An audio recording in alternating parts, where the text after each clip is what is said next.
সারা জীবন আন্দোলনই করে এসছে, এখনও করবে এগুলো। এদের কোনো কাজ কিন্তু নেই, ফ্রুটফুল কোনো জিনিস করার চিন্তা ভাবনা নেই। স্যার বামফ্রন্টের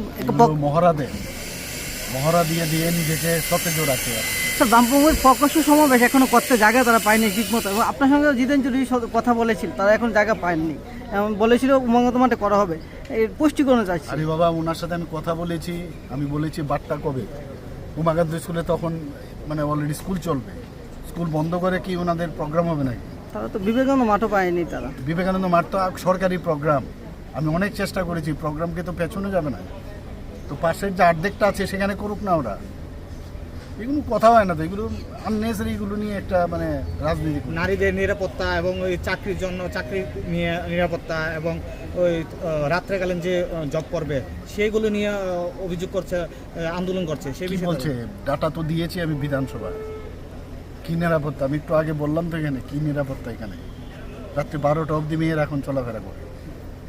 একটা স্ট্রে ইনসিডেন্ট হয় মাঝে মাঝে, কিন্তু সেগুলোর জন্য তো আমরা নজর দিচ্ছি। এগুলো ওদের কোনো কাজ নেই, এখন বসে বসে এগুলো ভাবছে, এগুলো করে মানুষের মানে তাদের অ্যাট্রাকশনের জন্য সব কাজ করে।